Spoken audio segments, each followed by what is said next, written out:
Welcome to another Casual Friday. So I have a couple of things to tell you about today. First, I'm going to tell you about my last Finish It February project, which is this sweater, and then it'll be story time after that. So if you would like to skip forward or backwards, there are links down in the description to help you do that. So this is my final Finish It February project. I'll stand up a little bit and see so you can see it. It's a cardigan. You probably can't see the whole thing in the mirror in the video. But it's cables all the way around on both sides. There are pockets in the sweater, and it has this fold back collar. So the first time I laid eyes on this sweater, I knew I had to knit it. I used to have a gray sweater. In fact, it's actually in here.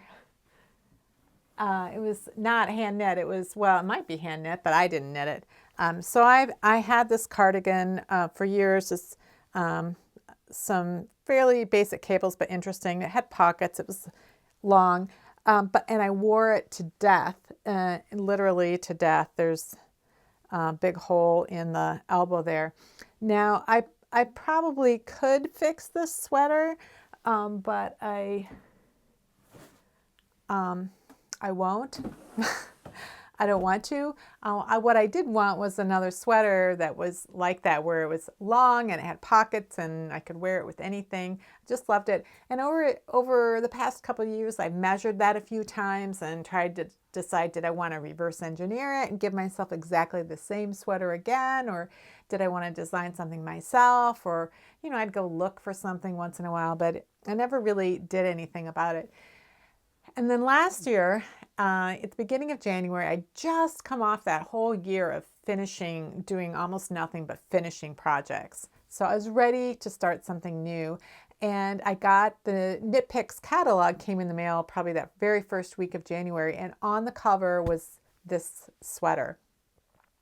And it kind of hit every little button of mine, like pleasure button, like, oh, I have to make that sweater. I love cables, and I love a lot of cables, complex cables. I couldn't tell exactly what was going on from the picture on the catalog, but it was a long length. I loved it. I loved the sweater. So I found out what it was called, and I went online and I bought the pattern and I downloaded it and I printed it out. It's a long pattern. It's probably 16, 17 pages long.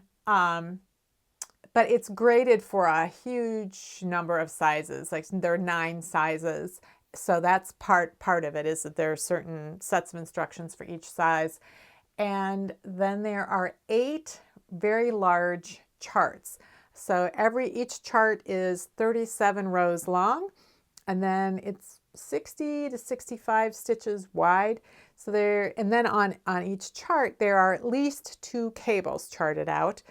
But there could be as many as 5. And so there were tons of cables, and I started reading through the notes, looking at the schematic, reading the notes, figuring out, what's going on, how is this sweater put together. And the very first line in the notes said, this sweater is worked entirely in the round. And my reaction to that was, well, I'll be knitting it flat. And then I saw later there was mention of there were steeks, for the front opening and for the armholes and for the neck. But there was no explanation about why. There's nothing explicit about why this was designed to be knit in the round. With stranded color work, it would make total sense to knit it in the round and then do the steeks. But with cabling, typically there isn't a need to do that. And there's nothing that told me why. But I was very sure that I wanted to knit it flat, because I know myself and I know that I'm more inclined to make errors with cables if I'm knitting in the round, because I'll cross a row early or a row late and then I'll have to fix it, and I can fix it, but I just as soon not fix as many things as I would need to as if I were knitting in the round. So the first thing I did was I started recharting all the charts. That's part of my process, especially with cables, is that I like to chart the entire sweater body so that I can see where the armholes are going to hit. How I want to see all the cables next to each other. If there's any repeats, I want to see how everything plays out with all the shaping. And so then if something's going to hit in a weird place, I might want to adjust it. So I just like to have a big picture. And then I use that for my pattern rather than referring back and forth to various different charts. So I started, and it's sort of like pre-knitting. It's almost like doing a gauge swatch or like a practice swatch to get used to the stitch patterns. But so it's something and I really enjoy doing that. So so for me, it's just part of the process and getting myself ramped up to get started on the project. So then what I started to see was I started to understand why it was worked in the round. Since the way this sweater is set up is that there are, they call them series. I don't know if you can see. Let me look down here. There's like right here, there's a band of garter stitch. The pocket's kind of interrupting it. But you have these cables. All the cables are 37 rows long. Then they're separated by 6 rows of garter stitch. And then you have another series of cables that are 37 rows long. And the way that this is designed for all of the sizes is that you have 4 of the charts are being used at any one time. There's 8 big charts. So one chart is for the front, then you have 2 charts for the back, and then the 4th chart is for the other front. So you're using 4 of the 8 charts for every size, and then it's the way the sizes changes. You know, some of the cables might be eliminated, or there might be some filler stitches or extra purl stitches, just depending on the sizing. But every size would have the same chart being used. It just might have more or fewer of the cables being used. There are 26 cables charted all together on these 8 charts, the 21 unique cables, and many of them are unique designs. Like I could tell that the designer designed these cables because he had to fit the cables within these parameters in order to accommodate all the sizes, and he had to fit everything within 37 rows. So you get 4 of the charts in this first series, and you have the garter stitch, and then you have the next 4 charts in the series, and then he starts mixing them up with the first 4 and the second 4 again.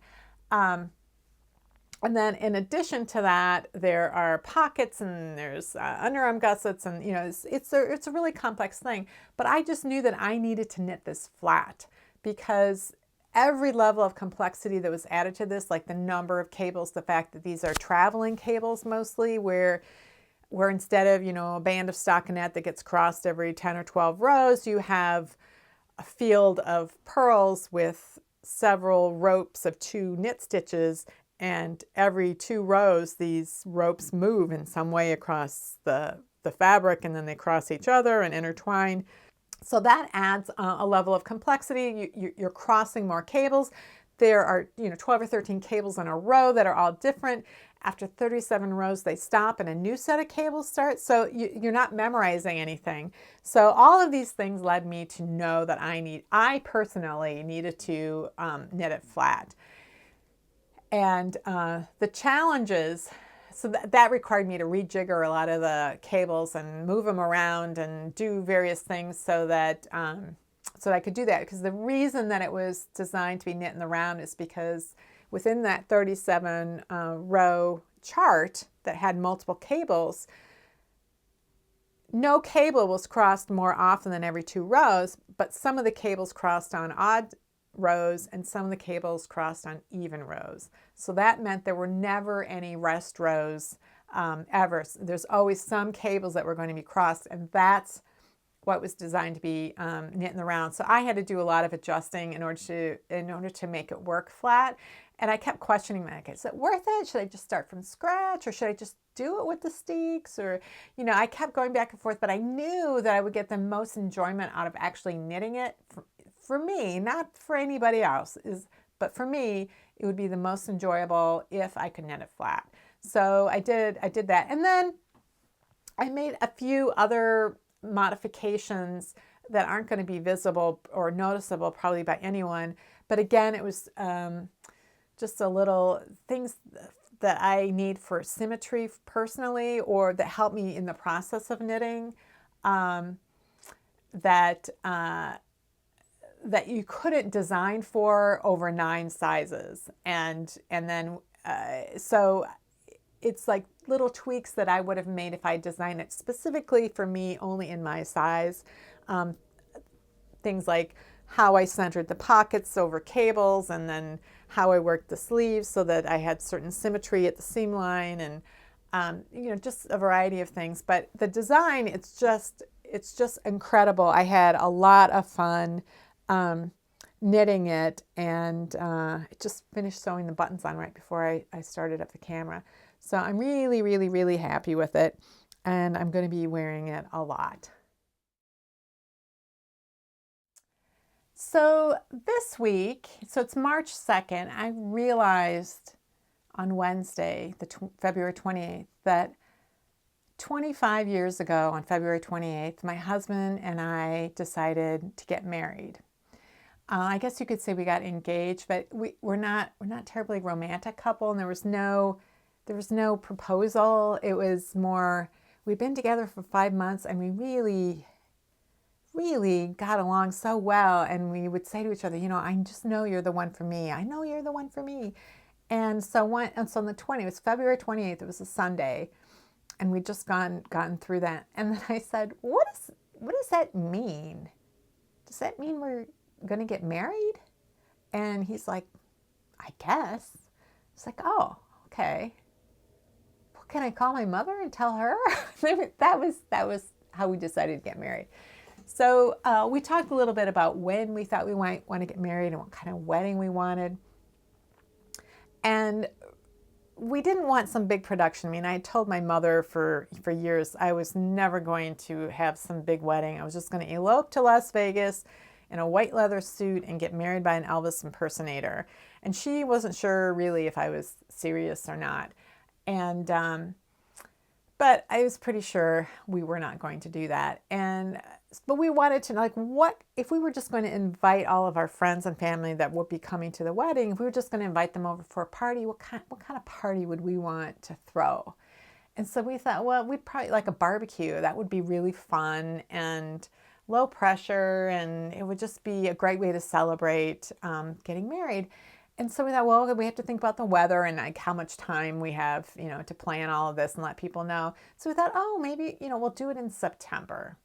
And so this is end of February, beginning of March, 1993. And so we thought September 1993, we'll get married. And maybe Labor Day, that would be a good weekend because people are going to have to be flying up from all over. So we'll have some kind of barbecue wedding Labor Day weekend. So I called my mother, and she was so relieved that she was going to be invited to the wedding and that I wasn't eloping to Las Vegas. She was just relieved about that. And then she's like, you're not going to get married in Michigan, are you? And I said, no, because I don't live there, and it would be really hard to plan a wedding there. She was just like, oh, because she had planned her own wedding 2 or 3 years before, and it was all she could do to arrange to get a judge to show up at her living room and to get a bouquet of flowers and make sure her 2 kids were there. It was like that was the extent of her ability to plan a wedding. So she was so relieved that it wasn't going to be in Michigan and that she wasn't going to have to plan it. So then we told my mother-in-law that we were thinking about getting married in September, and what we really wanted to do was have barbecue. And she said, well, that's one idea. And then we called his dad and told his dad's like, just tell me when to show up. But his dad's wife said, well, you can't get married in September. My daughter's going to have her 3rd child in September. And we're like, well, when's the due date? We can plan around it. Well, we don't know. So it's like, so the entire month of September, we can't get married because sometime this child is going to be born? Yes. Well, and fair enough. And to give her credit, she clearly wanted to be at our wedding, and she's a lovely woman. So we're like, okay, so that means how about October? October is beautiful in Minnesota. The fall colors, and the weather is usually can be pretty decent, but it's not going to be warm enough for a barbecue. So it's going to have to be indoors. And so what was important to us was the celebration, and we wanted the wedding and the reception to be in the same location. Like wedding, as soon as that's over, now we're having the reception. There's no two different places with hours in between, none of that. And we wanted to be married by a judge. And so that was just left us with what sort of indoor venue are we going to go to. So my sister-in-law, I think it was my sister-in-law, said, why don't you look at International Marketplace or Market Square, International Market Square. And I'd been living in Minnesota by that point for 5 years, but I hadn't heard of it. I didn't know what it was. And so we show up there, and it's like, it's an old factory. And it's mostly like, it'd been refurbished, and it was like, there's like some shops and offices and stuff. And then there's like all of these showrooms, like, I don't know, 75, 100 different showrooms for office and home products, like architectural and interior design stuff. So it's like all centralized. And I'm thinking, why is this a place to have a wedding? I didn't get it. But it had all this exposed brick, and it had this huge atrium. So if we're going to have a wedding with 400 people, the atrium could have been a really beautiful place. But they had other event spaces within the building, and they had one that was going to be perfect for us. And then it turned out that the caterer that was associated with this owned the restaurant that was our favorite restaurant in town. It was Italian food, and that's what we wanted. And we were like, okay, this sounds perfect. So we planned the wedding. We had the wedding. It was a lovely wedding. Never ever went back to International Market Square. When you drive out of downtown, I think it's on I-94. When you drive out, you can see it on the highway, International Market Square. So if we would drive out of downtown, we had the kids with us. They're like, that's where we got married. And they'd say, we know. But we never went back. So then just about this time of year in 2010, it was like beginning of March 2010, I started doing genealogy. And I would get really excited about it. And I was really interested that my family history was so different than my husband's. Like mine was like tons of early colonists, like way like Mayflower and the first families that the Dutch West India Company brought to New Amsterdam, New Netherlands, which is now New York, all the early settlers. And so there's no like immigration records or anything like that for any of my immigrant ancestors. But my husband's family is all from Eastern Europe, and they all came in through Ellis Island and then were in New York City. And so that was a completely different type of research to do. And it was fascinating to me. And I learned so much about just doing the research, but it was just an interesting contrast.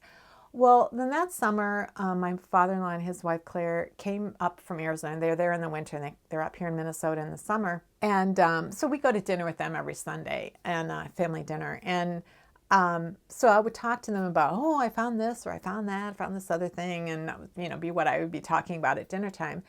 And so then I started asking Claire, about her family background, because she had stories about her family escaping from Russia, the Russian Empire.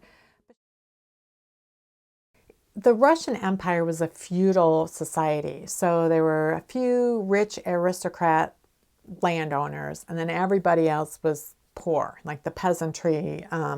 Nobody had anything. It was miserable. And there was also this requirement for internal passports. So every citizen was registered in a certain town or city. That's where they were registered, and that's where they would be expected to live. So if you needed to travel for business or something like that, you had to have permission. You always had to have your internal passport. So when you see in the movies, they show me your papers, that's the kind of thing. Like you had to prove that you had a right to be wherever you were, that you had a right to be traveling between these two cities. If you needed to live in a place other than where you were registered, you had to have permission. You had to register with the police, and everybody had to know where you were. So that's just internal. That's just like getting around within your own country. So in order to leave the country, you were supposed to have an external passport. Now, that didn't mean that you needed a passport to get into another country. It meant you had to have a passport to get out of your own country. So there were a lot of Russian Jews that were leaving at the end of the 19th century because once Alexander II died, he had brought in a lot of reforms. He was assassinated, and then his son, Alexander III, came into power. Alexander III was called the peacekeeper because he didn't start any wars with anyone. So instead, he incited his own people to go after the Jews. So there were all these horrible pogroms. People were being killed. Their houses were being burned down. It was really, really awful. And they didn't want any Jews living there, and so they had kind of three solutions. One solution was to kill them, so there's the pogroms. Another would be to convert them to Christianity. And then the third one was to have them emigrate, have them leave, which a lot of them were willing to do, but it was really hard to get this external passport, and it was expensive. And so most of the time, what they had to do was to escape. Like, you had to sneak out. So people would be hidden in wagons that were covered in straw and trying to sneak out at night. And Claire talked about, her mother, who was like 11 or 12 when they immigrated. Her father had already left and was waiting for them to get out so that they could immigrate. And they had tried escaping twice in wagons and gotten caught. And then at one point they were trapped in a barn by these soldiers. And there was Claire's mother had a little baby sister, and there was a soldier that was going to kill the baby. And so her mother got in between the soldier and the baby and was knocked out with a shovel. So this was the story that Claire had about what life is like for her family. So she knew the story about them leaving. She didn't know much about where they came in, like what ports of entry they came in from, or I don't even know if she knew why they came to Minneapolis or if they came there directly. So she didn't know which ports they came in. And so that's the kind of thing that I found out through my research. My assumption was they'd come through Ellis Island to New York, and then at some point they ended up here. But as I started asking her about it, getting names and stuff, I discovered they actually came here. This is where they immigrated to. And then that was a whole nother level of research that I found very fascinating. And none of them came through. They didn't come through New York. They didn't come through Ellis Island. Like both of her parents immigrated as children with her grandparents, and one of her grandfathers came in through Galveston, Texas, and then a year later he brought his children in, and his wife and his children. They came in through Quebec and then took a train across Canada into Michigan and then down into Minnesota, and ended up in Minneapolis. And then her other grandfather, I'm not sure what port he came through, but he came in, and then a year or two later, the kids came in. They came in with his wife. They came in through Baltimore and then took a train, and they were in North Dakota for a while, and then they ended up in Minneapolis. And I thought, why? Like, how did that happen? So that was really, there's this whole movement. There were so many immigrants coming in through New York City, getting off the boat and just staying there. There was a real effort to try to get immigrants to come in through other ports and then come in, settle in other parts of the country.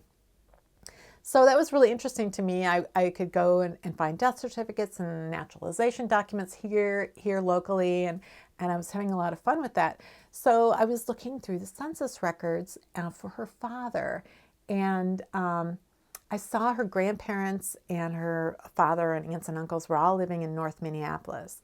Now, at that time, like in cities all across the country, there were restrictions about ethnic groups and races, and who could live in which neighborhoods. So they were Russian they were from the Russian Empire. They were all Jewish people from the Russian Empire, and so the Jewish neighborhood was in North Minneapolis.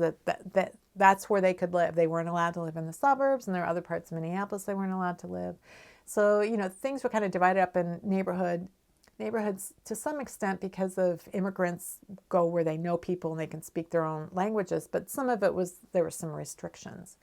So they were in North Minneapolis, and I was looking them up on the census, and there's her grandfather on the census, and his occupation is listed as streetcar conductor, which is kind of a really charming occupation that you don't see that anymore. So then I saw her father on the census record, and he was a clerk in a drugstore. And I'm like, well, that makes sense, because later, a few years from then, he was going to open his own store. He was going to move back to North Dakota, open his own store. So I thought, well, that's really neat. But when I was looking at that, my eye, like, there was a word that I'm very familiar with that just kind of leapt out at me, and it was the word knitting. And I'm like, what is this? What is this? And I see that there were two people, and it said machinist knitting mill. I'm like, who is that? And so that was Claire's, her uncles. They were young men, like really early 20s. And I'm like, what is this knitting mill that was in Minneapolis? That sounds, fascinating. And so this was the 1920 census, and so that census was enumerated in January. Almost every other census was enumerated sometime between April and August, but this is the only one that was enumerated early in the year. And these were young men, the early 20s. So I thought, well, there's a good chance that in 1917, 1918, that these two men had registered for the draft for World War I. And if they were old enough, then they would have filled out a draft card, and it would have information about their employment and who their employer was, like the specific employer and the address. So I went and I looked up, and sure enough, they had filled out their draft cards, and both of them, their occupation was knitting machine repairman. And then the name of the company that they worked for was Northwestern Knitting Company. And it was on Lyndale Avenue, and I totally know where Lyndale Avenue is. And I thought, well, that's fascinating. And I got an old map to look to see the address, to see if I could find it on the old maps and everything. And that is so interesting. So I wonder if there's anything online about this. So I Google around for it, and I find Northwestern Knitting Company, and then it became Munsingwear. And I'm like, I feel like I've heard of Munsingwear, like that's like a brand name that maybe I've heard of. And so I was looking into that, and it turns out that there was this Swedish immigrant named George Munsing who ended up in New York, and he was working at a knitting mill there, and he was designing, trying to create new ways of designing fabric, because they would have silk underwear, which felt good, and then they would have wool underwear, which is warm, but it was very itchy. And so he patented this process where he could plate, Plate, plate silk onto woolen fabric. Which meant that you could have the warmth of wool, but it would be itchless. And so he patented this product, and then he and these two guys who were MIT graduates, they decided they were going to open up their own business. They were going to open a factory, and they chose Minnesota. And the reason they chose Minnesota was because it had the coldest climate in the country. So they thought the Norwegian immigrants would really appreciate having this comfortable wool long underwear. And this is also an era where you never used the word underwear. You did not talk about it. In the old days, they used to say they're unmentionables, and it was unmentionable. Your underwear, you could not talk about it. So they were the first people to have like underwear modeled in a catalog with a human person wearing it instead of just a picture of the underwear. That was like a huge deal, and it really caused their products to take off. So this company just grew and grew and grew, and by the after 1910, they were just had explosive growth, and so they built a new factory, and then immediately it was too small, so they built a huge addition for that opened up sometime in the 1914, 15, something like that. And they were the largest employer of women in the state of Minnesota, and they had 3,000 employees, and 85% of them were women. Now, they had some sort of restrictive hiring practices. They preferred to hire people who were born in the United States, and they preferred people of Scandinavian heritage. And mostly it was women. So Claire's uncles who worked there were men who were born in Russia and who were Jewish. So they were quite different than the other employees, but they also were doing something quite different. They weren't operating the machines, they were fixing the machines. And they worked there for years. So I thought, well, this is fascinating, and I was reading more about, because I just thought this is so amazing. They became the world's largest manufacturer of underwear. So, and it was here in Minnesota, but it was before I lived here. So that's why it was sort of vaguely familiar to me, but I didn't really know anything about it. So I was reading along, and it turns out that the factory closed in 1981. But then it was put on the National Register of Historic Places in 1983. And then in 1985, the building got refurbished, and it became a leading example of building reuse in the city of Minneapolis. And what they did was they turned this old knitting factory into a building with shops and offices and showrooms for office and home products, that architectural samples and interior design samples, along with some spaces for hosting events, such as weddings. The old Munsingware knitting factory became the International Market Square, where I got married. So that's it for this week's Casual Friday. If you have any comments or questions, you can leave those down in the comments below. Or you can also join me in my Ravelry group, Rocks.